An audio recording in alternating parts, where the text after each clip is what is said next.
The first step to creating a blog is to sign up for a free account on WordPress.com, and that's what we're going to be doing in this video.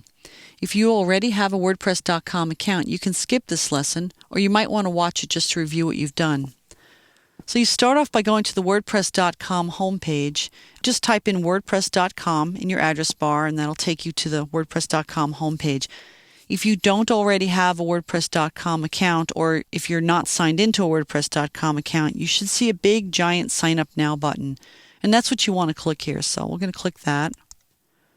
It's going to take us into a form, and you need to fill out this form to create your account. It's pretty straightforward.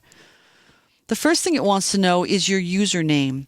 And the username should be the name that you want to use for your blog. So it should either identify you or the name of your blog or something like that. We're going to create throughout these videos a blog for the Springfield Elementary School. So we're going to use a username starting off with Springfield. So I'll type that in here. It has to be all lowercase, at least 4 characters, and you can't use any special punctuation or anything like that, just letters and numbers. So I'm going to type in Springfield.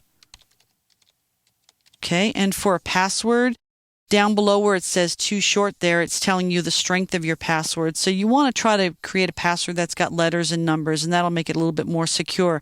I'm just going to use test 123, and of course you have to type that twice to make sure you get it right the first time. Down here, it tells you now that my password strength is good. And then you need to type in an email address for this. The email address has to be your real email address because the folks at WordPress are going to send a confirmation email to you. So you want to make sure that the address you enter is one way you can get email. So I've created a special email account for this.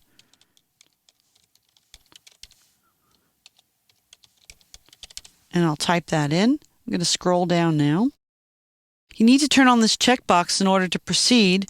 If you want to read the terms of service, you can click this link and it'll display the terms of service for you so you can read them. And then down at the bottom, you have 2 options here. Give me a blog is what we want to do here. It's going to let us have both an account and a blog at the same time. If you don't need a blog, you just want an account. For example, if someone else has a blog and you're going to be contributing to the blog, you don't want your own blog, you just want to be able to access theirs, you'll need an account, but not a blog, so you'd choose the second option. We're just going to pick Give me a blog and then click Next. 2 things have happened here. The first thing is that Firefox is asking if it should remember this password, and I'm just going to say Not Now here to make that go away. The second thing is it's telling us that Springfield already exists as a username, so I can't use it. Somebody else already has that. So I need to come up with a different username. So we'll try Springfield K6 School. And that should be unique enough for us. And everything else is okay. So I'll click Next here.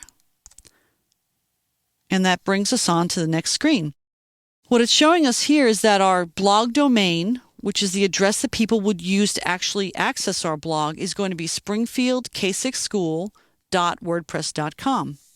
And then the blog title is what's going to actually appear at the top of the blog. And we can change this to anything. We could change it now or we could change it later. We'll just change it now. We'll make it Springfield Elementary. Okay. The language is the language that we're going to be blogging in, and you can choose from a bunch of different languages here. We're just going to leave it set to English because we're blogging in English. And then you've got some privacy settings here. If you turn on this checkbox, you will include your blog in search engines like Google and Technorati, and it'll also appear on WordPress.com in any listings of public blogs that they've got. And if you want your blog to be public like that and be findable by search engines, you want to keep that checkbox turned on. If you want your blog to be private, you would turn that checkbox off. And I tell you a little bit more about privacy options in another video. So for now, I'm going to leave that turned on. I'm going to click Sign Up. What it's telling me here is I need to check my email to get the rest of the information I need to complete my registration. And it says it could take up to 30 minutes for this to happen. In reality, it's usually pretty quick. But while you're waiting for it to happen, you can provide some additional information for your profile on the account. So I'm going to put in my name here. And if I wanted to put in a bio of myself, I can add that in this box here. I'm going to skip that for now. All this information is changeable, and when we look at your user profile, you can see how you can change that. So for now, I'm just going to click Save Profile. And we'll check the email to see that it's arrived. So I'm going to click my shortcut here to get to my Gmail account. And sure enough, there it is. So I'm going to click this message. It's saying, thanks for signing up with WordPress.com. And it's showing me the URL for my blog. And it has a link here that I need to click in order to activate that. So I'm just going to click that link. And it's going to take me back to WordPress.com. So it's showing us that the account has been created with the username Springfield K6 School and the password that we put in here. From here, we have two different options. You can click this link here to view the site, or you can click this link here to log in. In order to get started actually entering content onto your blog, you're going to want to log in. So we'll click that link and that'll bring us to the login screen. So I just want to review that what we've done here to create a new account. We started off by just clicking a sign up button. And then we entered a unique username. It has to be unique. You can't have two users with the same username. And a password for the account. Agreed to some terms, provided an email address where we can get the verification message, and sent that to the folks at WordPress.com. They sent us a verification message. Click the link in there, and it confirms that the blog's been created. And right now, we're left off at the WordPress.com login screen for the blog. The next step to start working with your blog and entering content, changing it, would be to log in.